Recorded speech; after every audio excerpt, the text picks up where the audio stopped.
Hello everyone, আসসালামু আলাইকুম। Welcome to my channel easy recipe by mummy. যে যেখান থেকে আমার ভিডিওটি দেখছেন সবাইকে আমার চ্যানেলে স্বাগতম। তো কেমন আছেন সবাই? আশা করি সবাই খুব ভালো আছেন। আলহামদুলিল্লাহ, আমিও আমার পরিবার নিয়ে খুব ভালো আছি। তো আজকে একটু বেরিয়েছিলাম বিকালবেলা, একটু টুকটাক শপিং ছিল।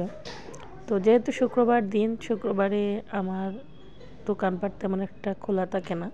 তো আমি একটা সুপার শপে গিয়ে আমার কিছু কসমেটিক্স আর টুকটাক জুয়েলারি কেনার প্রয়োজন ছিল, যেহেতু আগামীকাল আমার একটা বিয়েতে অ্যাটেন্ড করার কথা, কিন্তু গিয়ে তেমন একটা ভালো পছন্দ মতো কিছু পাইনি। তো যা পেয়েছি তা নিয়ে, তো এই সুপার শপটাতে শুক্রবারেও খোলা থাকে, সব কিছু পাওয়া যায় মোটামুটি। তো সেখান থেকে আমি আমার কিছু জিনিসপত্র কিনে নিয়ে আসলাম এবং সেই সুপার শপটা মদিনা মার্কেট, সিলেটের মদিনা মার্কেটে অবস্থিত। আর এর অপোজিটেই একটা চটপটির দোকান, সেখানে আমরা ওখানে গেলেই রীতিমতো ওই দোকান থেকে চটপটি ফুচকা খাই। তো এই ছেলেটা চটপটি খুব মজা হয় এবং খুব কম প্রাইসে সে বিক্রি করে। 20 টাকার যে চটপটি বিক্রি করে তা কিন্তু অনেক মজার হয়, আমরা প্রায়ই খাই। তো আমাদের খাওয়া দাওয়া শেষ, বাসায় চলে আসলাম। এদিকে আমার মেয়ে মেহেদি নিয়ে এসেছে, পার্টিতে যেহেতু যাবে একটু মেহেদি পরবে, তো আমিও ওর সাথে একটু মেহেদি পরে নিলাম। এদিকে আমার ছেলে বিকালের নাস্তার জন্য মোমো আর আলু পরোটা নিয়ে এসেছে, যেহেতু আজকে আর তেমন নাস্তা বানাইনি কারণ বাসায়ই ছিলাম না। তো নিয়ে আসছে, আমরা এগুলো খাচ্ছি আমি আর আমার ছেলে।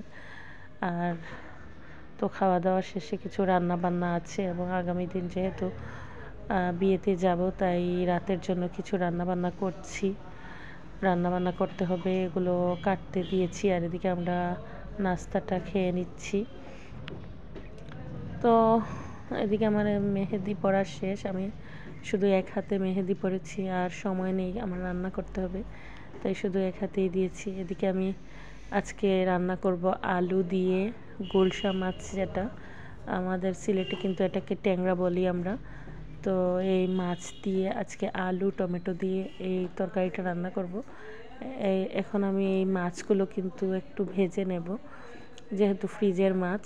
সাথে সাথে মাছগুলো নিয়ে এসে রান্না করলে না ভাজলেও চলে, তো একটু ফ্রিজ থেকে বার করলে একটু ভেজে রান্না করলে মজা হয়। তো আমি একটু হালকা করে ভেজে নিচ্ছি। তো আজকে আর বেশি রান্না বান্না করবো না, দুপুরের কিছু রান্না আছে আর শুধু মাছ রান্না করব। দুপুরে মুরগির মাংস রান্না করেছিলাম ছোটো আলু দিয়ে, আর এই তরকারিটা আছে।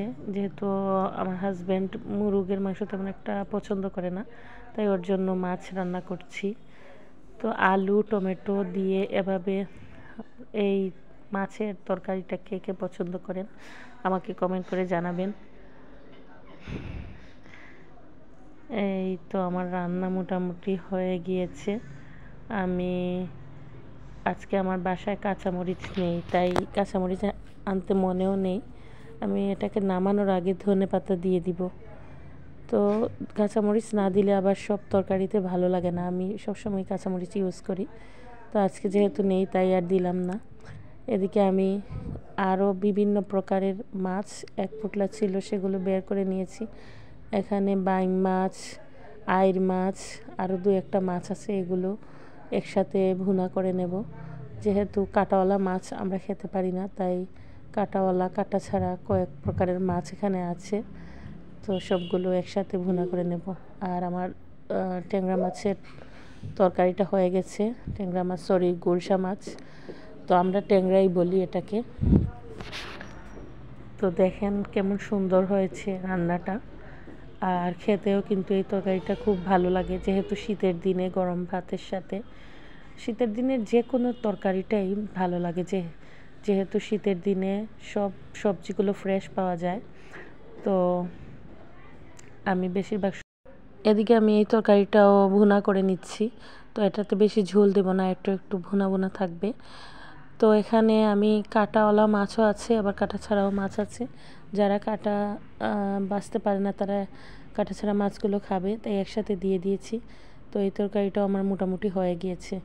তো রাতের বেলা এগুলো দিয়েই আমাদের আজকের খাবার দাবার চলবে, কারণ পরের দিনে আমাদেরকে বিয়েতে যেতে হবে, তাই বেশি রান্নাবান্না করছি না। তো এই তো আমরা আজকে বিয়ের অনুষ্ঠানে চলে আসলাম। তো এদিকে বিয়ের পার্টির সব আয়োজন কমপ্লিট, সব গেস্টরা আসছে আর আমি আর আমার মেয়ে বসে বসে এগুলো ভিডিও করছি। তো লুকিয়ে লুকিয়ে ভিডিও করছি, যেহেতু অনেকে ভিডিও করা পছন্দ করে না, তাই আমরা সব দেখাতে পারলাম না। তো কিছু কিছু করে ভিডিও করছি, অনেকে দেখতে পাচ্ছি যে তাকাচ্ছে। তো যারা যার যার মতো করে নিজেদের পিকচার তুলছে আর গল্প গুজবে ব্যস্ত। তো আমরাও এদিকে এখনও খাওয়া দাওয়া শুরু হয়নি, যেহেতু সব গেস্টরা এখনও আসেনি, তাই ওরা, এটা পার্টি সেন্টারে দেখা যায় যে সব গেস্টরা আসলে একসাথে খাবার দাবার দেয়। তো আমরাও অপেক্ষা করছি। তো এই তো আজকে এভাবেই আমাদের সারাটা দিন বিয়ের অনুষ্ঠানে ব্যস্ততায় চলে গেল। তো আজকের ব্লগটা আমার কেমন লাগলো আমাকে কমেন্ট করে জানাবেন, আর ভালো লাগলে একটা লাইক করবেন আর সাবস্ক্রাইব করতে ভুলবেন না। বাই, আল্লাহ হাফেজ।